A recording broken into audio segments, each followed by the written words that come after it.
Do you think that The Daily Show functions just as entertainment? I sort of feel like The Daily Show... I mean... Yeah.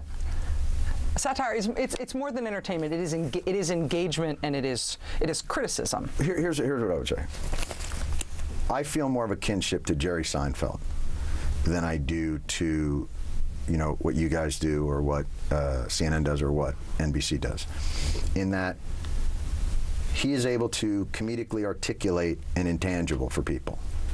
When they see it, they go, "Yeah, it's been in my head, and I know it's been in there, but I've never put it together with that kind of rhythm in 4 levels." And that's hilarious that you were able to articulate that. He is a craftsman at that. Like he's the best at being able to craft those moments of sort of these intangible, esoteric things and put them together into something that really connects with people.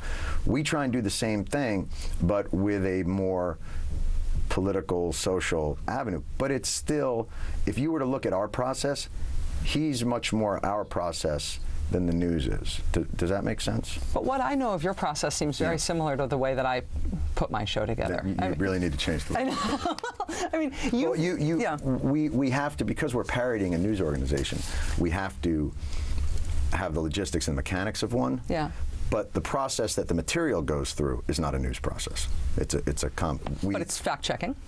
Well, we do that, though, not to be journalists. We do that because it wouldn't be that funny. If it was a lie. Yeah, people would be like, "I think it's pronounced Baltimore, not Baltimore." And, you do that because untrue things stand out like a sore thumb in the... Even though you identify yourself as fake news and having built with a fake news process. Yeah. We don't say fake. I mean, fake is wrong. It's a misnomer that we use, and it's glib. It's not. We're not news anything. Right. We're commenting on the news, comedically.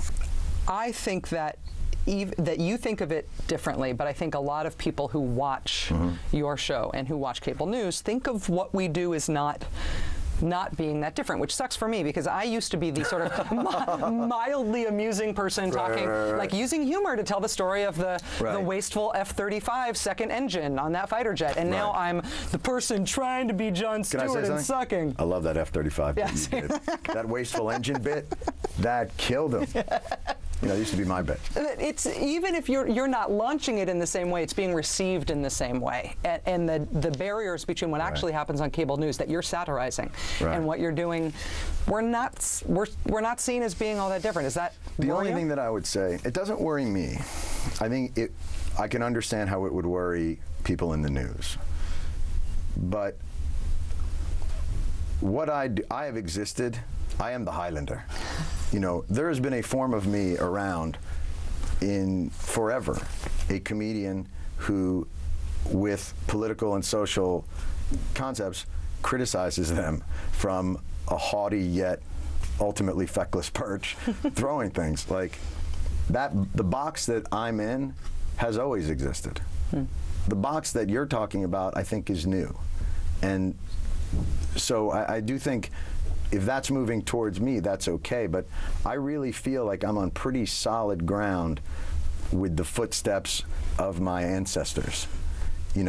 That's all, I don't happen if the Smothers Brothers don't happen. Bill Maher, those guys all paved a way for something that I do, but that's always existed. That's kind of a news flash, right? The Daily Show no longer wishes to be considered fake news.